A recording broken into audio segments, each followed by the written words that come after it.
Bonjour à tous, ici Masao, donc on se retrouve pour le patch 1.5.1 de Mechabellum. Tout d'abord, on a des changements sur le Voideye, qui était une unité qui est arrivée la semaine dernière, qui globalement, avis général, en général de joueurs, des joueurs, hein, en général je dirais, l'unité est assez faible. Principal problème de l'unité, sa survie, sa portée. Pas tant que ça ses dégâts, mais en vrai ça peut commencer à manquer de dégâts si ça développe pas assez vite ou un truc comme ça au bout d'un moment. Il y a aussi ce problème-là. Et surtout ça. Le problème du Void Eye qui est en fait un peu qu'unité pour moi, c'est surtout dans les starter packs, quand vous avez 3 Void Eye en début de partie, c'est si c'est bien, si le starter en face a des dents de sable, voire des tarentules, ok, votre Void Eye va avoir des cibles, c'est bien. Si le starter pack en face n'a pas vraiment de cible, vous avez un peu 3 unités un peu mortes. Et le problème du Void Eye, c'est que bah, si vous investissez pas un peu dedans, bah, l'unité ne va rapidement de servir à rien. Voilà, un pack de chaff, un rampeur, un croc, bah, ça a de la valeur pendant toute la partie. Un arclight va clear pendant toute la partie. Clairement, celui-là. Le chien peut servir un peu de chaff pour continuer à clear pendant la partie. Même des fois, peut servir quand même à des moments, même si vous l'avez là depuis un petit moment qui fait pas grand-chose, hop, vous pouvez le transformer en anti-feu ou en poseur de feu également. Il y a des options un peu qui permettent des fois de transformer ces unités rapidement en quelque chose de bien, ou même qui de base font quand même leur taf, même sans rien. Et le Void Eye, bah, éventuellement, les unités en face vont taper trop loin, votre l'unité est lente, vous allez manquer de. C'est pas un chaff, c'est pas vraiment du chaff. Voilà, ça fait rien éventuellement. Et ça doit être une unité de dégâts, c'est intéressant. Le seul truc, c'est qu'une unité de dégâts, bah, qui coûte 100 crédits, un peu comme les snipers, bah, vous pouvez pas vraiment partir sniper si vous êtes genre tour 6 ou tour 7. Vous partez sur autre chose. Voilà, par exemple, si c'est pas à ce moment-là que vous vous dites, ah, je pars sur sniper. Ça demande d'avoir fait un investissement plus tôt dans la partie. Void Eye étant une unité à 100 crédits, c'est exactement le problème. Faut réussir à partir assez tôt dessus. Donc, c'est un peu ça. Et par rapport à un start triple sniper, par exemple, l'avantage du triple sniper, c'est que si par exemple vous êtes avec des tarentules, des massues, ou ce genre de choses, bah voilà, même si vos snipers n'ont pas dans l'immédiat des trucs si importants que ça à taper, déjà ça vous offre une protection anti-aérienne. L'adversaire ne peut pas partir dans de l'aérien de manière si facile que ça, parce que vous avez déjà 3 snipers sur le terrain, ce que le Void Eye ne fait pas, de base en tout cas. Le sniper a 140 mètres de portée d'attaque, et donc déjà de base derrière toute votre armée. Donc même si vous n'avez pas encore besoin de ces dégâts dans l'immédiat, et même si vous ne vont pas monter tant que ça en niveau, en vrai ils sont déjà là en mode plus tard on peut servir, potentiellement. Et c'est pas tout à fait ce que fait le Void Eye, parce que le Void Eye, bah en fait, même si vous limitez la portée, etc., bah, en fait plus tard, au lieu de mettre du tech dedans, bah, vous pouvez juste partir sur d'autres unités un peu plus fortes. C'est un peu spécial, c'est pour ça que je trouve que sans tech, le sniper peut faire des choses, alors que sans tech, le Void Eye ne se fera rien. Donc c'est un peu le problème que j'ai. Donc on y vient, le Void Eye du coup a gagné ses points de vie, a gagné des points de vie, il est passé de 844 à 1097, ce qui va lui permettre d'augmenter surtout sa survie face à des outils de chef clear.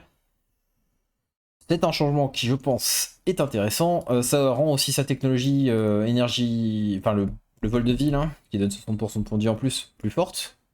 Est-ce que ça sera joué? J'ai toujours des doutes, hein, mais ça, je pense, c'est un bon changement déjà là-dessus. La portée sur Suppression Shot qui est passée, bah, du coup, maintenant on a 15 portées de plus. Suppression Shot, c'est une technologie qui réduit 30% la portée des unités que le Void Eye touche. Cela pendant 2 secondes. 2 secondes, c'est un peu court. C'est moins que la vitesse d'attaque du Void Eye. Et voilà, donc c'est un peu spécial. Maintenant, ils peuvent se tirer un peu en désynchronisé et du coup maintenir potentiellement le debuff, mais c'est un peu court, 2 secondes. Le fait d'augmenter cette portée, par contre, c'est intéressant, c'est que ça offre une possibilité, déjà peu importe, ça peut, même si on parle pas de l'effet du suppression shot, c'est une possibilité d'avoir 15 mètres de portée en plus sur votre Void. Et ça peut être vraiment important, ça le fait passer en fait, on peut considérer un peu comme si l'unité passait de 90 à 105 de portée de base. On va prendre la tech portée 40 par-dessus.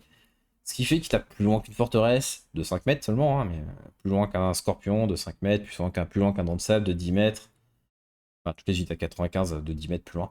Donc ça peut permettre un peu d'outrange tout ça. Et le fait que, en plus, quand vous allez taper sur ces unités-là, vous pouvez leur enlever la portée, enlever de la portée, ce qui fait que l'adversaire va encore devoir avancer plus vers vous pour enfin taper sur le Void Eye. Je pense que c'est pas inintéressant. Maintenant, le Void Eye reste une unité qui cherche à faire des dégâts, hein, à la base.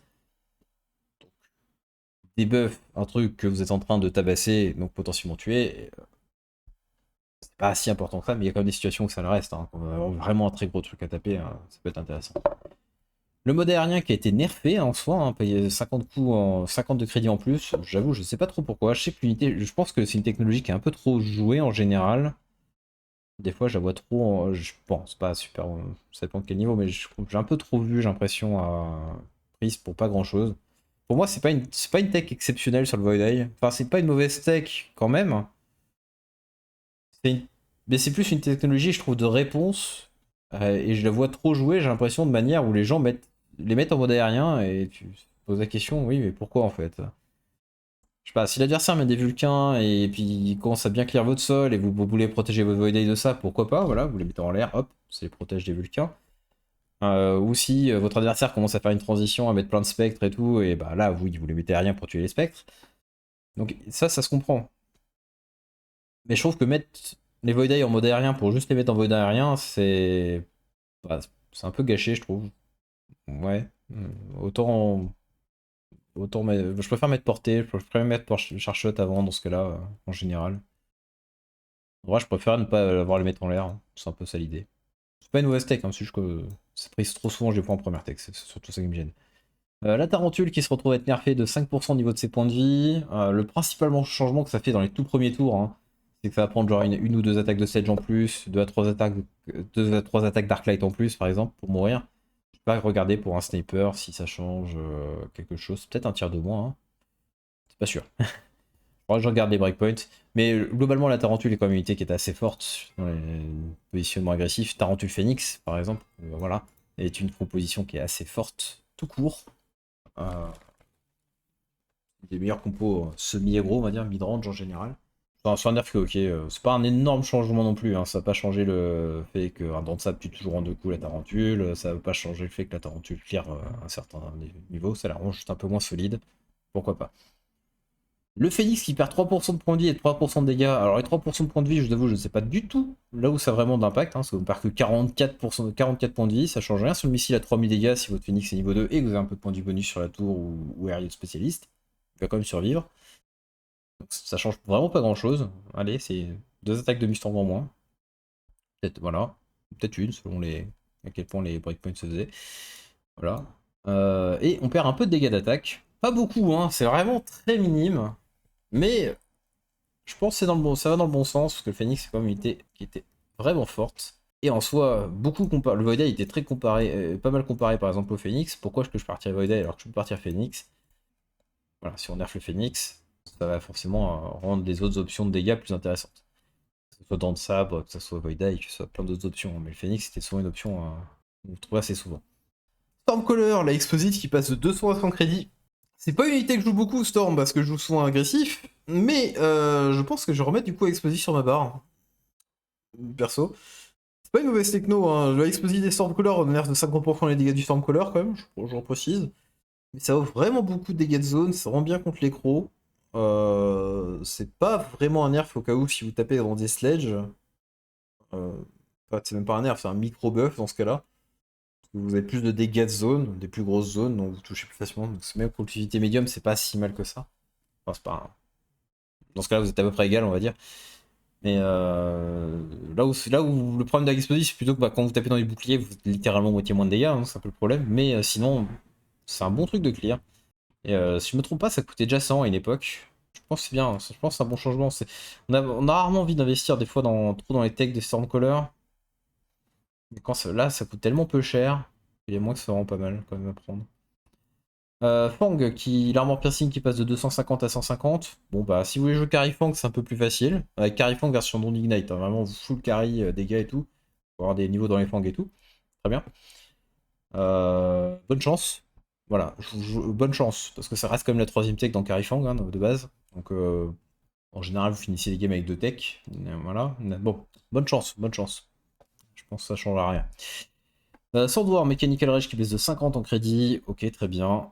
Si vous voulez, c'est pas un gros changement. La tech est pas beaucoup jouée.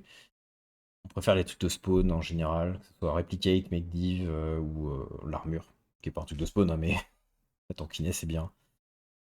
En général, c'est ça qu'on préfère. Le vert, c'est plus un autre truc de distraction et de trucs tanky, mais en vrai, les dégâts que ça sort, c'est pas vraiment ça qu'on s'en sert. Donc, Et ça, c'est littéralement juste pour ces dégâts. Et maintenant, on a deux très bons changements sur deux cartes. Improve Wasp, donc les guêpes améliorées qui donnent 60% de dégâts, 60% de points de vie aux guêpes, 20 de portée aux guêpes, et ça augmente le coût de recrutement des guêpes de 100 crédits, donc ça lui passe à 300. Carte qui était complètement broken, et surtout si vous avez le setup de tech qui allait avec, parce que ça rendait les guêpes beaucoup trop fortes en termes de surtout de portée. L'un des plus gros trucs, les points de vie ont vraiment une grosse importance quand vous jouez avec des Mustangs, pour contrer ça avec des Mustangs, parce que si vous avez. Si l'adversaire prend une proof guêpe, pose des guêpes, les guêpes passent niveau 2, ben. Faut vous gagner bien au sol hein, pour que vos Mustangs niveau 1 puissent tuer les guêpes. Hein. Voilà, c'est. Derrière, c'est un peu le truc. Et la portée bonus qu'offrait Improve Gap était, je pense, un des plus gros problèmes de cette carte. Car au final, beaucoup des options qui normalement peuvent contrer les guêpes se retrouvent à pas pouvoir le faire. Ça fait que les guêpes aussi, Improve Gap passaient très facilement derrière toutes les unités qui ont 95 mètres de portée d'attaque, genre les massues, tout le reste là. Massues, Vulcain, enfin, nommez dans le sable 95 mètres, peu importe, beaucoup de choses comme ça, et donc vous avez facilement des guêpes qui peuvent rester derrière. La carte, je pense que la carte reste forte hein, d'ailleurs, mais c'est un très bon changement. L'attaque bonus de Improve Phoenix, donc cette fois-ci, ça c'est une carte qui donne 250% de points de vie au Phoenix, 50% de dégâts d'attaque au Phoenix, et qui monte le coût de 200 à 300. L'attaque est passée du coup de 50% à 20%, donc les Improve Phoenix font moins mal. Improve Phoenix, le gros point fort, c'est que ça vous permet de jouer Phoenix et l'adversaire peut pas vous contrer avec Forteresse entière. Et ça, c'est. Ça vous permet de commit dans vos Phoenix, mais comme vous voulez quoi. C'est. Pas besoin de charge shot aussi en général, du coup, parce qu'il y a un bon boost de dégâts. Et voilà, vous pouvez juste mettre des phoenix, des phoenix, des phoenix, et. Ah, forteresse entière, Osef. Rien à faire. Les phoenix sont solides. Et derrière, on a un buff du spécialiste de la formation à training. 200 points de vie de plus. Ok, s'ils veulent. Et on a un petit fixe qui affecte en soi le Void Eye, et je pense que c'est peut-être une des choses qui me gênait un peu en partie sur le Void Eye, c'est peut-être lié un peu à ça. Le Void Eye, il y a une sorte de délai d'attaque avant d'envoyer son attaque, comme le Phoenix et d'ailleurs comme le Scorpion, quand un peu de ça aussi. Dire, vous le voyez très bien sur le Phoenix, forcément ça vous est déjà arrivé. Il y a des massues adverses qui sont en train d'avancer et vos Phoenix ils veulent taper les massues et ils se retrouvent à avancer, ils se retrouvent à emporter des massues, ils font ah on prépare notre attaque, ah mince le massu a trop avancé, c'est plus dans ma portée. Donc le Phoenix il avance un peu, il fait ah c'est bon on peut commencer, on va pouvoir tirer, ah mince le massu est un peu trop loin. Vous voyez un peu cet effet là? Bon bah ça c'est dû au charge time entre guillemets de l'attaque du Phoenix, qui est l'une des pires unités, qui est une unité, bah, c'est l'unité qu'on a le plus d'ailleurs sur son coup. Et bah je pense que le Void Eye a également ce truc là également. Et je suis pas très fan du fait qu'il y ait ce délai d'ailleurs. Mais bon, il semblerait que parfois, vu ce qui est écrit là, quand le Void Eye changeait de cible, et bah il attendait encore 0,5 secondes de plus. Donc encore un plus gros délai. Ce qui change pas mal de choses. La question c'était à quel point le sometimes que parfois c'était parfois une fois tous les 10 changements de cible ou une fois à chaque fois. Donc ça c'est la question. Voilà. Eh bien je vous souhaite une bonne journée et à bientôt. Au revoir.